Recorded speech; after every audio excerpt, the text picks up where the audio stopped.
और अरविंद केजरीवाल जी कह रहे हैं लागा चुनरी में दाग, छुपाऊं कैसे, जनता के बीच में मैं जाऊं कैसे। कि मोदी तेरी भाजपा मैली हो गई, पापियों के पाप धोते धोते। एक तरफ आपने भारतीय जनता पार्टी के नेता प्रवक्ता गौरव भाटिया को सुना, वो कह रहे हैं कि अरविंद केजरीवाल की चुनरी में दाग लग गए हैं। दूसरी तरफ संजय सिंह का स्टेटमेंट आपने सुना, आम आदमी पार्टी के राज्यसभा सांसद, वो मोदी सरकार पर निशाना साधते हुए कह रहे हैं कि मोदी तेरी भाजपा मैली हो गई, पापियों के पाप धोते धोते।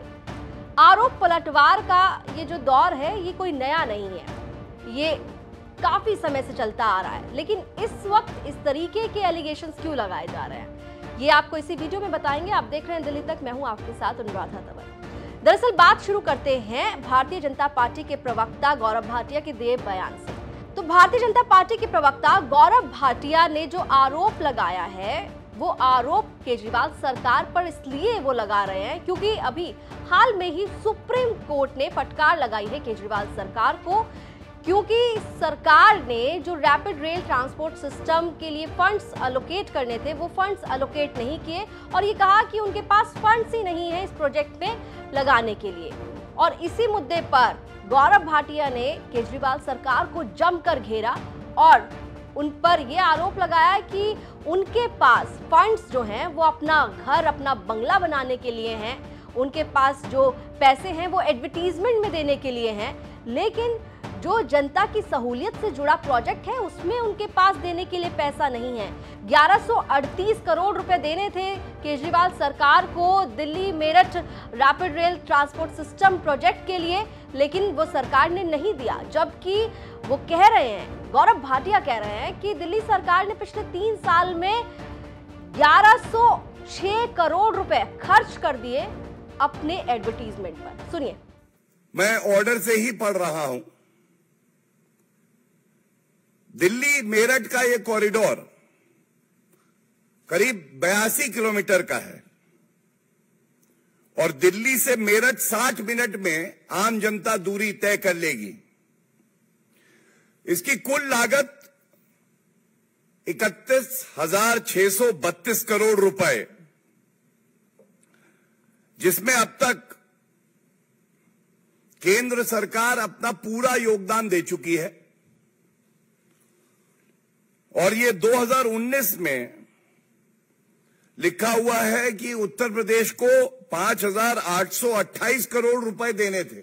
उत्तर प्रदेश में हमने देखा किस तरह से सरकार है जो जनता की चिंता करती है, वो रुपया भी उत्तर प्रदेश की सरकार ने दिया, 5,828 करोड़।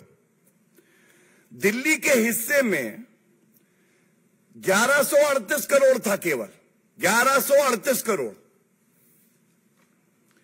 अरविंद केजरीवाल जी की सरकार से कहा गया कि ये जमा कराइए।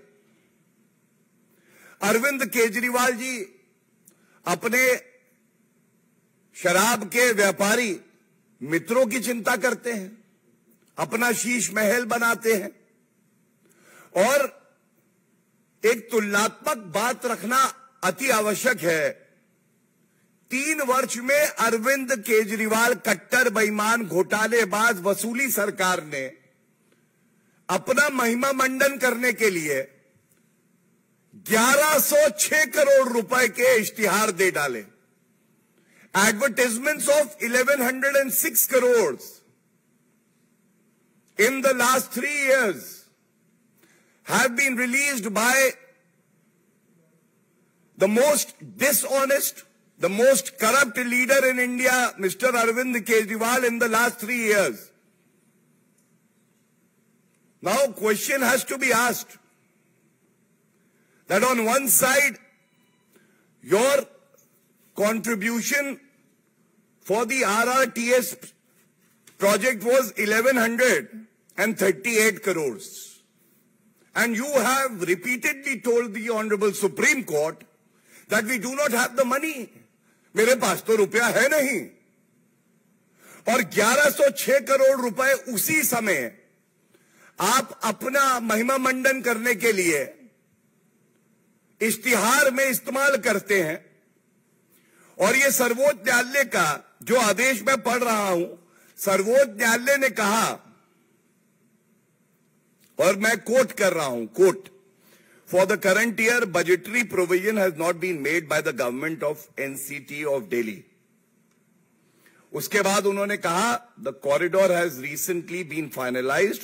इन the circumstances we direct the Delhi government to contribute rupees 265 crore. We direct the government of NCT of Delhi to make appropriate budgetary allocation from next year with effect from 1/4/2019। कुछ बातें प्रमुखता से उठ के आती हैं।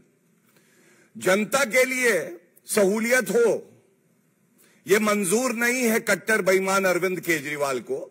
सर्वोच्च न्यायालय के निर्देश पर पहले 265 करोड़ और फिर 21 अप्रैल 2023 को 500 करोड़ रुपए दिए।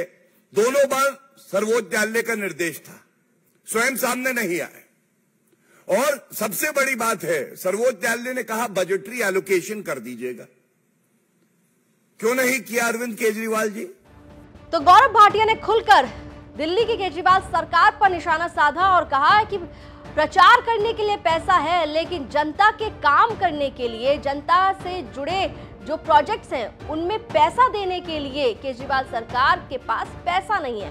लेकिन जब यही सवाल आम आदमी पार्टी के राज्यसभा सांसद संजय सिंह से पूछा गया तो संजय सिंह ने कहा कि सरकार की अपनी प्राथमिकता है, सरकार ये तय करती है कि सरकार को किस विभाग में किस तरीके से बजट एलोकेट करना है, ये सरकार का काम है।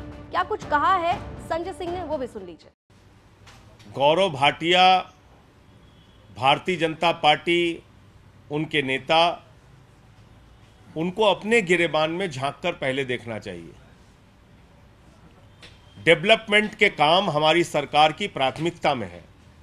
शिक्षा पे, स्वास्थ्य पे, बिजली पे, पानी पे, सड़क पे, जितना भी हमको काम करना हो रहा है हम कर रहे हैं।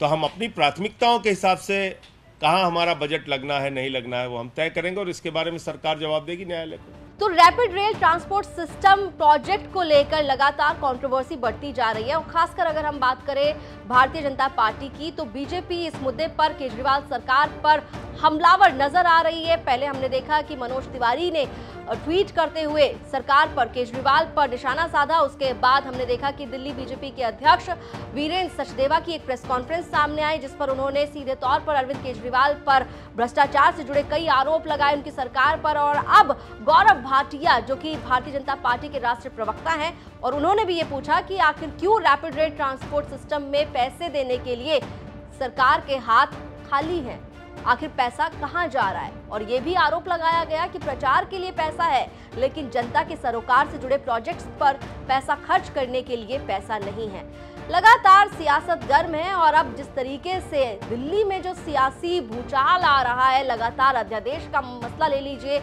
या दिल्ली में सरकार और उपराज्यपाल के बीच जो खींचतान चल रही है, उसको देखते हुए फिलहाल यही कहा जा सकता है कि दिल्ली की सियासत हर दिन एक नया मुद्दा सुलगाती हुई दिखाई देती है। दिल्ली से जुड़ी तमाम खबरों के लिए आप देखते रहिए दिल्ली तक।